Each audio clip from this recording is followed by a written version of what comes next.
Hello à tous, j'espère que vous allez bien.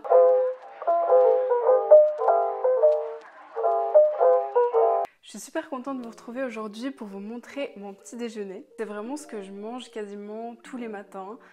En tout cas, quand je travaille le lendemain, quand j'ai pas le temps et que je dois me préparer en fait quelque chose la veille, c'est vraiment quelque chose qui me prend 5 minutes à faire. Je mets dans mon frigo, ensuite ça pose la nuit et le lendemain matin, vous prenez. Justement, moi je prends en fait un petit Tupperware comme un bol en fait. Et comme ça, je l'emmène en fait partout avec moi et je le mange sur la route, dans le bus. Des fois, quand je vais au travail à pied, je le mange comme ça sur la route. Je prends une petite cuillère. Surtout, ne pas oublier la cuillère qui va avec. C'est vraiment pour moi le petit déj idéal. Je sais que certains m'ont demandé déjà dans les commentaires qu'est-ce que je recommandais comme petit déjeuner le matin. Pour moi, c'est vraiment le truc parfait parce que c'est vraiment super complet.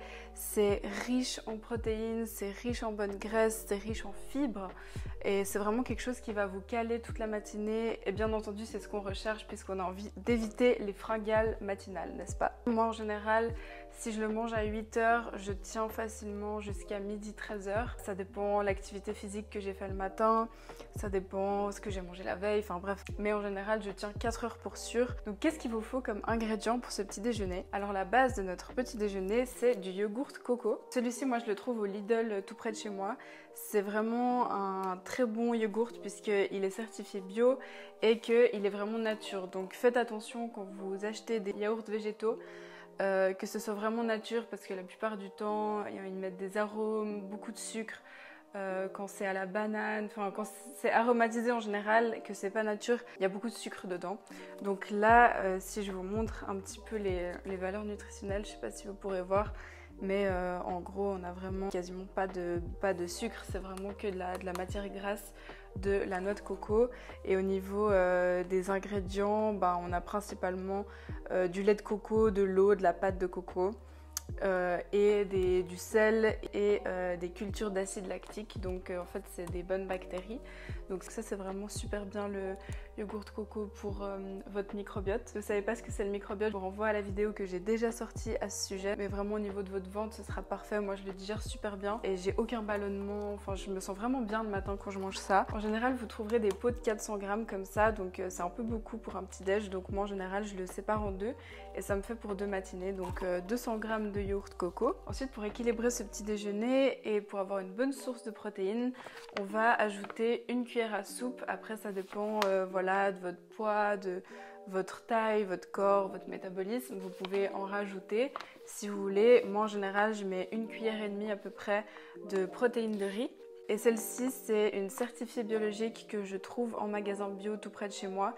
Et vraiment faites attention quand vous achetez de la poudre de protéines. Évitez les poudres de protéines ultra transformées qu'on retrouve beaucoup dans l'industrie du fitness par exemple, où il y a énormément d'additifs alimentaires et qui sont vraiment mauvais pour votre corps. Celle-ci, elle contient vraiment rien du tout. En réalité, si je vous lis les ingrédients, protéines de riz en poudre, issus de l'agriculture biologique, c'est tout. Ensuite, pour donner un petit peu plus de consistance à notre base, on aura besoin de graines de chia. Elles sont assez populaires depuis quelques mois, quelques années maintenant. Les graines de chia sont vraiment super parce qu'en fait, elles absorbent les liquides dans lesquels elles trempent et du coup, ça va vraiment permettre de vous donner cette sensation de satiété et c'est vraiment une bonne source de lipides et de fibres également.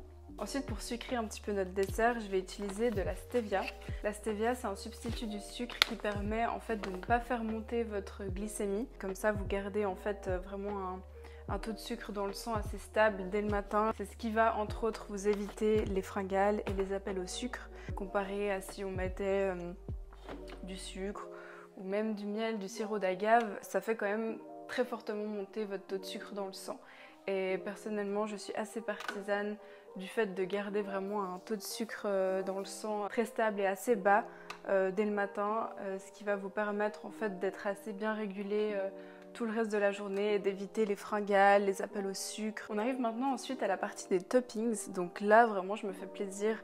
Moi j'adore mélanger le plus d'ingrédients possible, vraiment c'est trop mon kiff. Plus il y a d'ingrédients, plus il y a de saveurs, plus il y a de texture, de croustillant, de fondant, plus je suis heureuse. En topping, le premier truc que je fais, c'est d'ajouter quelques noix. Vous pouvez vraiment ajouter les noix de votre choix, si vous préférez les noix de cajou, les amandes, les noix normales, les noix de pécan. Moi en général, j'ajoute 1 ou 2 noix du Brésil parce que c'est des super bonnes sources de sélénium. Ensuite j'ajoute des noix de macadamia parce qu'elles sont très riches en oméga et ça pour les hormones, surtout chez les femmes, c'est super important. Elles sont aussi très riches, très grasses. Quand vous croquez une noix de macadamia, je sais pas si vous avez déjà testé, mais vous avez vraiment du gras dans la bouche quoi. Bon, moi j'adore parce que le bon gras c'est la vie, n'est-ce pas? Ensuite, moi qui suis une fan inconditionnelle du cacao, j'ajoute des gruées de cacao. Ouais, gruées de cacao, c'est un peu bizarre ce nom, mais en gros c'est des petits bouts de cacao pur en fait, croustillants. Et ça ajoute un crunch à votre déjeuner, c'est incroyable. Ça croustille sous la dent. Pour toujours un petit peu plus de crunch, ainsi qu'un riche apport en acide folique, en calcium, en fer et c'est également très bon pour les oestrogènes puisque c'est des flocons de soja. Donc encore une fois pour les femmes, là les hommes peuvent tout à fait manger ça aussi.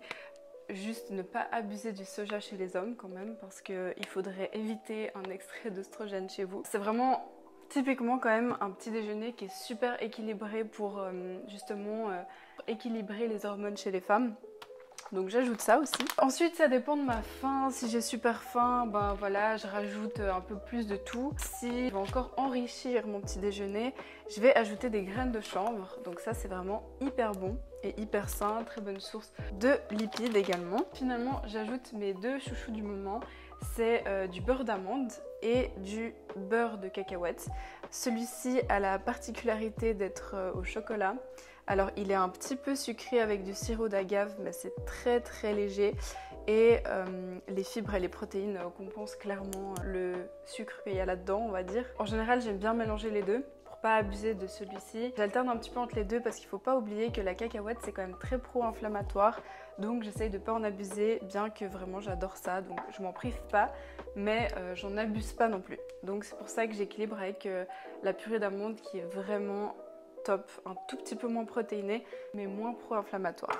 Très important, j'ajoute aussi toujours de la cannelle dans mon mélange parce que déjà la cannelle c'est incroyable, qui n'aime pas la cannelle? Et surtout la cannelle c'est super sain parce qu'en fait ça va vraiment permettre d'équilibrer votre taux de sucre dans le sang. Finalement, si le cœur m'en dit, j'aime beaucoup parsemer de coco râpé mon petit déjeuner. Pour la touche quand même un petit peu fruitée, j'opte pour des myrtilles en général, en tout cas des fruits rouges, des mûres, des framboises. C'est une très bonne source d'antioxydants. Et les fruits rouges, ce sont des fruits qui ne font pas trop piquer la glycémie justement. Puis si vous n'avez pas le temps de préparer la veille et que vous faites ça le matin même, je vous conseille à la place des graines de chia d'utiliser des graines de lin moulues, comme ceci, ou du son d'avoine. Et je dis bien du son d'avoine parce que les flocons d'avoine sont beaucoup plus riches en glucides et moins riches en fibres, alors que le son d'avoine est super riche en fibres, ce qui va vraiment tapisser votre intestin grêle et qui va encore une fois éviter de trop faire piquer votre glycémie. Et ça c'est justement un mélange qui n'a pas besoin d'absorber pendant la nuit par rapport aux graines de chia. Et voilà! Ah, ça sent tellement bon. Vraiment le lendemain au frigo, c'est magnifique. J'espère que ça vous aura plu. Si vous avez des questions, n'hésitez pas à m'écrire dans les commentaires et j'y répondrai avec plaisir. N'hésitez pas à me dire aussi si vous avez testé et qu'est-ce que vous en pensez. Ça m'intéresse vraiment de savoir. En tout cas, moi, c'est vraiment ma découverte de l'année. Et je trouve ça hyper pratique et j'ai jamais eu un petit déjeuner qui me convient aussi bien au niveau digestion, au niveau fringale et au niveau goût surtout. Aussi, si vous aimez ce genre de vidéo, n'hésitez pas à liker et à me le dire dans les commentaires. C'est un format un petit peu différent de ce que j'ai fait jusqu'à maintenant, donc voilà, c'est bien que je sache si ça vous plaît, si je peux continuer à vous refaire un petit peu des recettes et tout ça. Et surtout, n'oubliez pas de vous abonner aussi, moi ça m'encourage vraiment pour mes débuts. Et activez aussi la petite cloche pour être averti de chaque vidéo qui sort tous les dimanches. Ainsi, vous ne raterez rien. Du coup, prenez soin de vous les amis et moi je vous dis à dimanche prochain pour une autre vidéo. Bye!